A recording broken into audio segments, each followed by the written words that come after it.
Hey, refs. So back in March, not even in my most pessimistic of outlooks did I think we would be in late July, not knowing when we'll be back at work. Reason being is that back then we didn't know very much about COVID-19 and we didn't treat it very seriously. I too completely underestimated the impact that it would have. But now 140,000 deaths later, and we still have people, not taking it seriously. We still have holdouts that think it's no big deal. Well, hopefully tonight, our special guest will change some minds and be able to bring this subject far more credibility than I ever could. Masha Crawford is an ICU nurse at the St. John's Hospital in Santa Monica, and she is also a junior college and state high school playoff official. So welcome, Masha. Thank you. How are you? I'm doing well. I'm bored on a daily basis, just trying to find a new routine to get into. And the weekends that used to be full of going out to the gyms and, checking on you guys are just like, what do I do now? Right. It's surreal, not even knowing when that might begin. How are you doing? Good. Us nurses, we're waiting for a quarantine for ourselves because we've been definitely overworked. And it's not only physically, but mentally and emotionally very draining. So, we're hanging in there. It's funny what you were talking about, how you didn't feel like it was anything real or serious, because us nurses were really, especially ICU nurses, we're really chill. We're like, until somebody's heart stops, like everything is fine. And so when the pandemic was coming this way and we heard it about in China, we're like, just another flu, until it hit us. And then everything was turned upside down. Yeah. Can you speak a little bit about the atmosphere at your hospital? Like the influx of new patients, just the stress, just the added workload put upon your guys' shoulders, and just, walk me through, if you can, a little bit of the daily since the pandemic started and up to recently. All right. So I guess the first kind of atmosphere that we've all experienced is worry about what are we going to expose our families to. I think every single nurse coming, it is our calling. We chose to be nurses for a reason. We're not worried about ourselves. However, when I know this is such a contagious disease and I come home after taking care of two COVID patients, on going in and out of the room for 12 hours, and then having to come home to my family, to my husband, to my kids, and knowing that potentially I could be that person that brings it home, was very daunting. And it was kind of the motif through the whole unit, through the whole hospital. It's like, okay, how do we keep our families protected? Not necessarily thinking about ourselves, because we usually forget ourselves when we do our job. But since then, we had a shortage of PPE, which kind of made it worse, because now we don't know if we're protected. And then I'm sure you've heard for a while, everybody was talking, it's the old people that are going to get hit and the young ones are safe. Well, in our ICU, we've been seeing 30-year-olds that are dying. And then you think like, yeah, great. It's not a great percentage of 30-year-olds that can go. However, do you really want to play that Russian roulette? Do you want to find out if you are that little as mismal 0.00 whatever percent of a healthy 30-year-old that's going to get it and die? And that's been kind of the hard part of mental game. You connect to these patients. We've had a few on our unit for months on the therapies, the most advanced therapies that they had machines that perform lung function so they can rest and heal. And with COVID patients, the ones that get really bad, it's like a roller coaster ride, except for every single, sorry, that's Nate. And he's still on. So it's like a roller coaster ride. They start here, they seem to be doing seemingly fine, then they plummet a little bit, then they come up a little bit, but they never come up to the previous level, and they always dip lower. And so at some point they just don't come up anymore, and it's really hard because you connect with their families, they're young, so you just kind of reflect on your life and thinking like, hey, I'm 37, like I'm healthy. She was healthy 3 months ago. We have families that lost 50% of their family due to COVID. We had a family where they lost a father and a 30-year-old daughter to COVID, leaving mother and the older, like 36-year-old daughter. So it's just been really stressful. We're all mentally worn out for sure. Physically, yes, but even more so mentally. How has it been recently? Because we get these news reports about, especially Texas and Florida, 90% capacity. They're doing overflow. There was that one county way down south in that Imperial Valley where they're setting up tents, air-conditioned tents, because they just have no room. How are you guys looking up in Santa Monica in the LA area recently? So we're looking okay. I know county hospitals usually get hit first and harder. I mean, obviously there's healthcare disparity, there with the underserved population. So I know as of maybe a couple of weeks ago, county was diverting some of the patients saying that they don't have enough beds. In Santa Monica, so in particular in my unit, we take any COVID patient. I mean, obviously ICU gets the worst of the worst. So when they come to us, they're intubated or they need to be intubated, meaning they are put an artificial machine that performs, like literally is breathing the air in and out of the patient, where the patients have to be sedated, where their blood pressure cannot hold up on their own. So we have to provide support with medications. So for us, we just started seeing a new wave of admissions. So between when we kind of plateaued, we had our steady patients that are kind of either getting better or kind of plummeting. And as of like last week, we had a few patients that unfortunately passed away. And then now, as of 2 days ago when I worked, we had 2 new admissions to ICU. So we're expecting it to pick up. And our hospital also performs the supportive therapy. It's called ECMO. It's extracorporeal membrane oxygenation. So pretty much there's a oxygenator box. You put these huge hose size like tubes into a patient's neck and femoral vein, and it takes out blood at the speed of 3 to 5 liters per minute.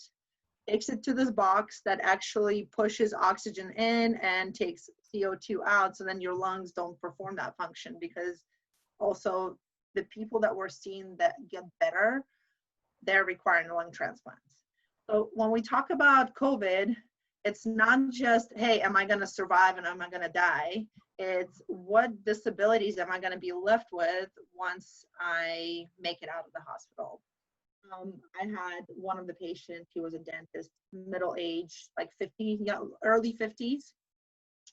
And his motor function from being in bed and on, he survived, he went past the therapy, we removed him from that oxygenation. But his motor skills, he can't lift, he can't stand up, he can't sit down. His muscles are gone, literally. Like, it doesn't take long for muscles to atrophy. He was transferred somewhere else for a transplant, waiting for lung transplant, because his lungs are not and never going to be where they used to be. Most of these patients that survive, they get trach, which is a tube that's put in the throat. I know what that is. So they're trach, they leave, even if they can be off the ventilator, so off the full support, they're still staying on the trach for a while. Now, hopefully if they get lung transplant, they can come off of that and work on their recovery. So other than that, there's kidneys that go, the clotting, there's just so many issues, microstrokes, that like you can't look at the disease and say like, oh, only 1 or 2% dies. Oh, well, right? Because that's a minimal percentage until it hits your family, of course. But the number of disabilities, the number of health issues that you have afterwards are just out of control. I have a friend who was super healthy. She's a nurse, ICU nurse. She got COVID, not in a hospital. She's pretty sure she went to like Hermosa Beach or somewhere, or maybe Huntington Beach. Was eating out, and she's positive. Like she's like, oh, it's community acquired for sure. This girl eats super healthy, works out, like everything. And she says a month after it, she never had to be hospitalized, so she wasn't like an extreme case. She says her lungs are not the same. She still feels the aftermath of having COVID.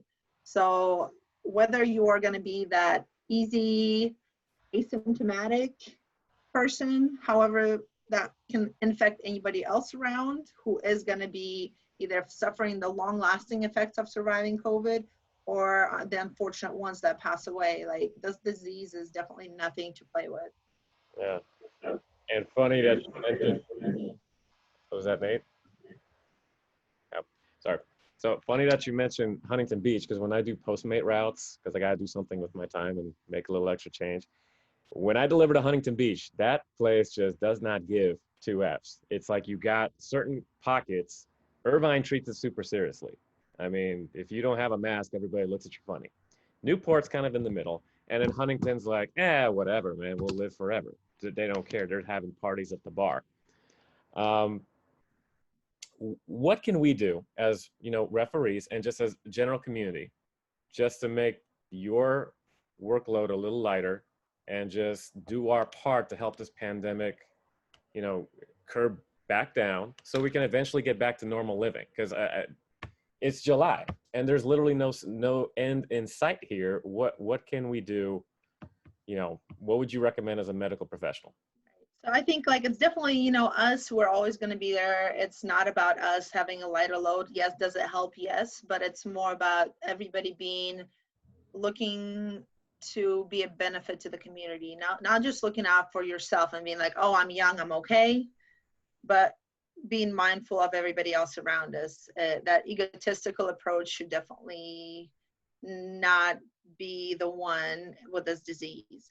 I think, as other countries have shown, the social distancing, so distancing as much as we can. So just like you were saying, Huntington Beach, going to the bars, like that is not social distancing, and that's a recipe for disaster.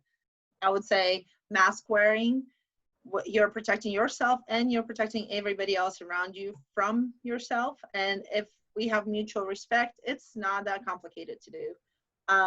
People complain about, oh, I have asthma, I can't do it. Well, in the medical field, we wear them 12 hours a day. We don't take them off.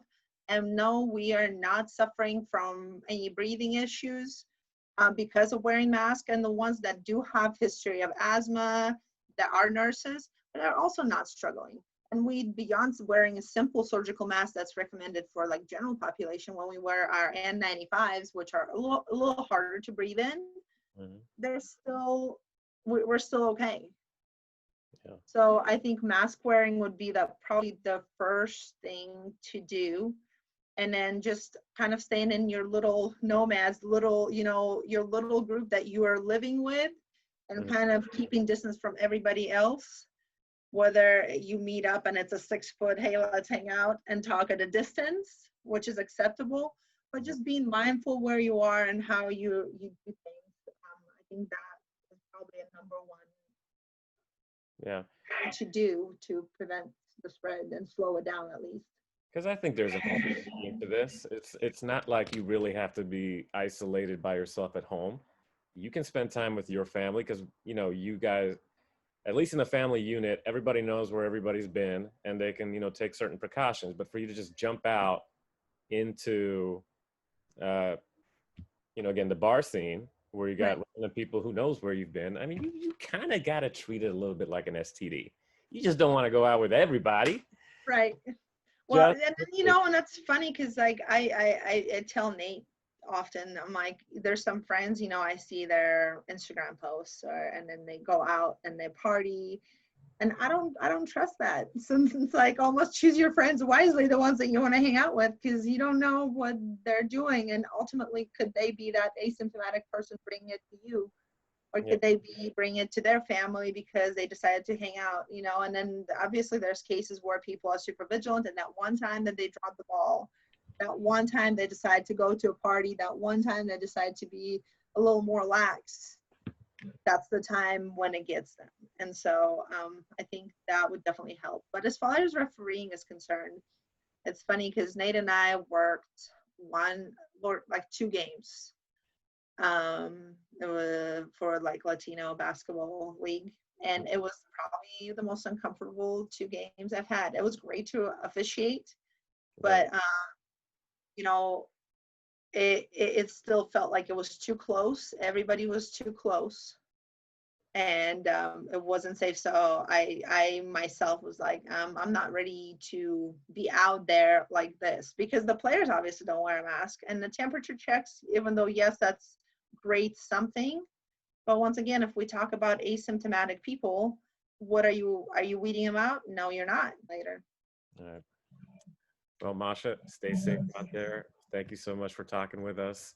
And Thank hopefully, you. if referees don't take, my advice seriously on this as a layman, hopefully they'll take yours as an actual professional, not some internet troll, but an actual person in the hospitals treating these people, taking care of them, and seeing the effects it has, the deaths and the long-term illness that COVID-19 has the potential to give pretty much anybody. So thank you for that. Stay safe. Thank you. Say hi to Nate. I will. Nate, hi. He's asleep. Final thoughts, Masha. Anything else you want to say to our reps and followers, family and friends? Just, just staying safe. Just be mindful of everybody else around you. It's not just about you, it's about us and then as a human being, and worrying about everybody else. Treat everybody like they're your family. Worry about them just as you would worry about your grandma or grandpa. And if it only takes us to wear a simple mask to prevent the spread, do it. It's not that big of a deal. There we go. It's so easy. I mean, and you only have to do it for like the 15 minutes you're at the store, because outdoors you can maintain distance. I Thank you. just don't get it. I agree. All right. Well, thanks, Masha. Thanks. You're welcome. All right. I'll get this published. I'll probably edit it tonight and put it out there tomorrow. Sounds good. For the Friday. Sounds good. All right. Take care. Have a good rest of your day. You too. Bye.